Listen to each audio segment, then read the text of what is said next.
This is the SF Productions Podcast Network.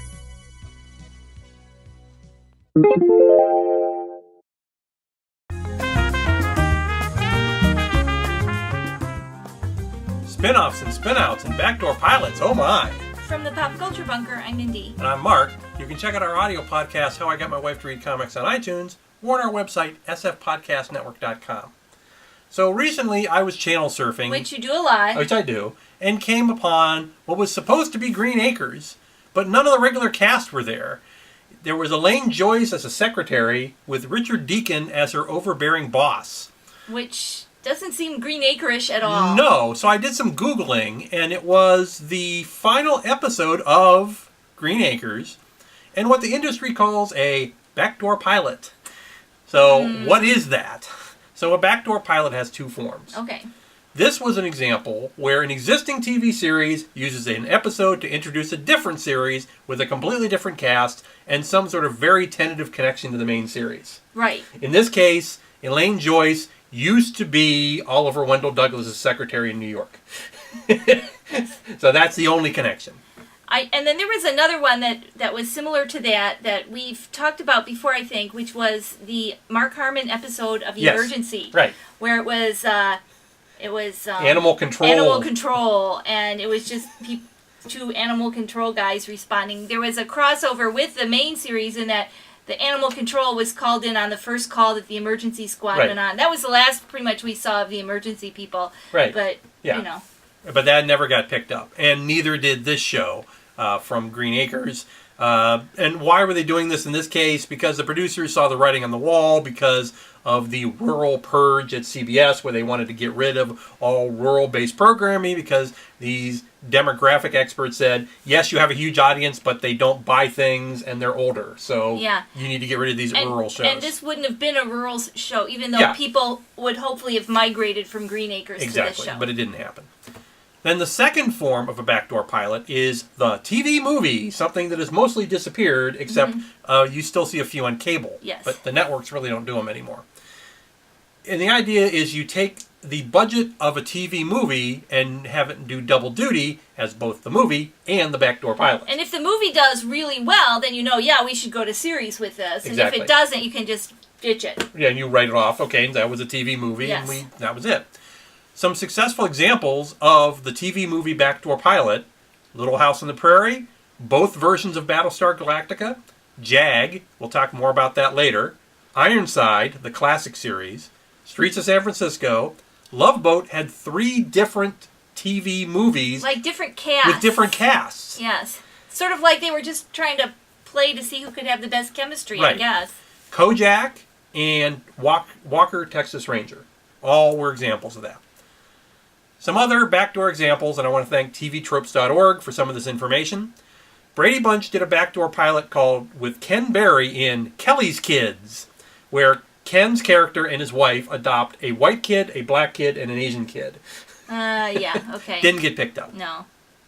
Different Strokes had 2 successful backdoor pilots, although one you kind of question. It went to show, but it wasn't a very good show. To me, it's a success if it actually makes it to series. Yes. First is Hello Larry, which was McLean Stevenson was a radio DJ. Yeah, and that one didn't last very long. No, it did not. Did it? And then the far more successful The Facts of Life, which then tried its own backdoor pilots 7 times, none of which got picked up. Now, am I wrong, or wasn't that Just the 10 of Us wasn't it a backdoor pilot of one of those 2 shows, or am I wrong? No, I don't think so. Okay. Oh, that was Too Close for Comfort. Too Close for Comfort. I'm sorry. Yeah. Then we have, from the original Star Trek series, the episode Assignment Earth, which mostly featured Gary Lockwood as an alien-trained super spy with Terry Garr as his secretary. And a script at least, that a lot of people said, is this the American version of Doctor Who? Yeah. Now, they did later go on to make this into a comic book, which was actually very good. They had some continuing stories with this alien super spy and his secretary. Right. But I enjoyed the comics. Yeah, but it never moved past the backdoor pilot. CSI backdoored CSI Miami, which then begat CSI New York. Yes. So a 3rd generation there. Golden Girls begat Empty Nest, which starred Richard Mulligan. And Yes. that was on for several years. Yeah, and then Golden Girls itself morphed into The Golden Palace. I don't know if that counts as a backdoor. That's more of a spin-off, Okay. I would call, because it's the same cast that has moved on to a new series. New series, okay. And then we have The Rockford Files, which begat Richie Brockelman Private Eye, which was on for maybe actually a couple seasons. I don't remember that at all. Young kid, not a kid, he's like maybe 20, and he's a private eye. Okay. And then 2 other failed pilots did not make it. And you mentioned the episode of Emergency with Mark Harmon. Yes. And speaking of Mark Harmon, Yes. JAG has quite the progeny with NCIS with Mark Harmon, Yep. which begat NCIS LA and NCIS New Orleans, which is coming on just a season. So they're still doing backdoor pilots, so they just did one this year. Yes, yeah, and I didn't really think much of the NCIS New Orleans, but that now Law and Order too has had its share of Absolutely. backdoor pilots with some of the not the ones that you might be thinking of like Law and Order SVU, but the ones that didn't last like. Not criminal intent, but the one about the lawyers. I can't remember. Yeah. I guess we'll talk about those in a minute. Crime and Punishment is one of them. Conviction. There was a Law and Order LA at one point. Yeah. Trial by jury. Yeah. And then not an example of any of these things, but an example of a transplant where they take the same show and they put it somewhere else into another market, another world market. In this case, Law and Order UK. And actually, there's versions of Law and Order in a lot of different countries. It's just UK is the one I like. That's the best. Exactly. Well, we can talk about it later if you want, but otherwise, they actually take the scripts from Law and Order US, and they just rewrite them to conform to the British legal system. Right.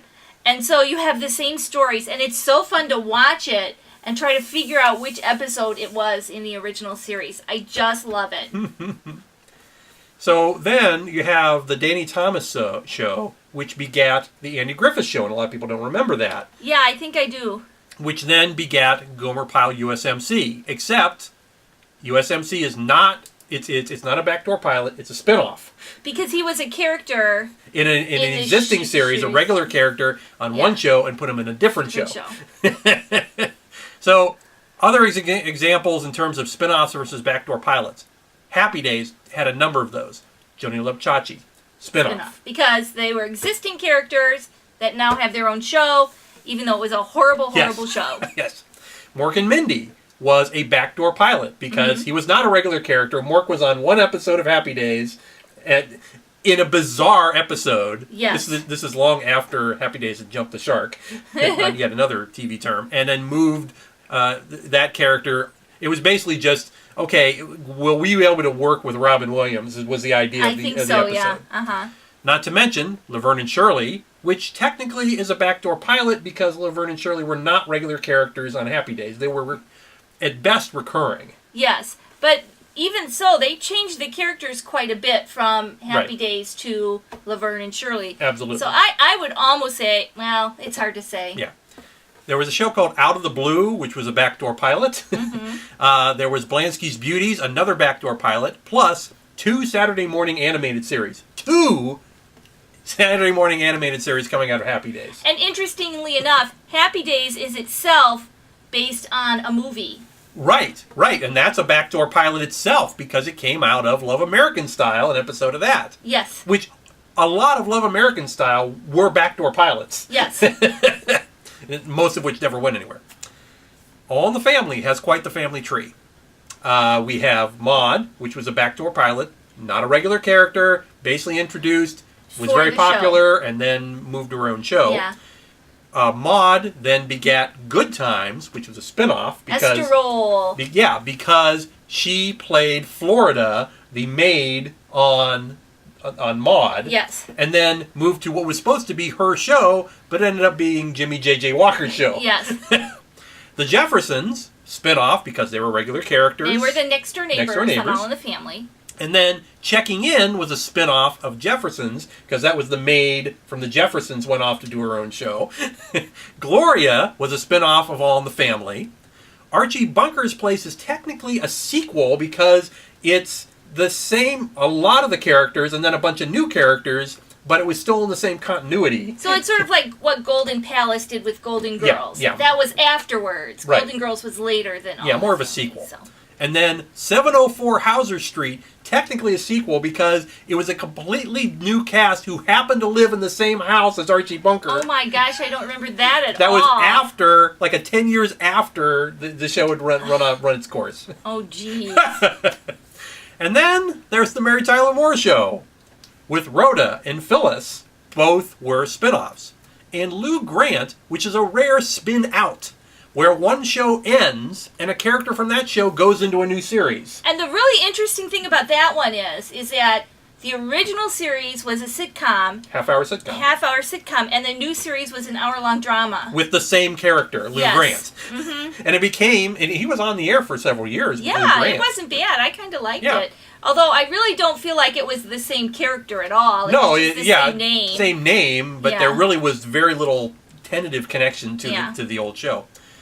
Another spin-out is Cheers to Frasier, because Cheers ended and Frasier began. Mm-hmm. And in fact, the set of Frasier's apartment is the exact same soundstage where the bar was on Cheers. Wasn't there another spin-off of Cheers with the ex-husband of... Yes, and I'm trying to remember the name of the show. Tortellini? Tortellinis. Or Tortellis. Tortellis. That's it. Like Very good. Yeah. All right. I think maybe that was actually... Well, I don't know. Yeah.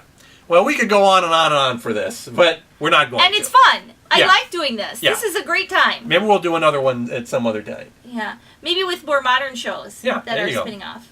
And in the meantime, while you're watching your spin-outs and spin-offs and everything, you can check out our audio podcast, How I Got My Wife to Read Comics, on iTunes or on our website, sfpodcastnetwork.com. From the Pop Culture Bunker, I'm Mindy. And I'm Mark. Thanks for watching and enjoy television. Yay, television!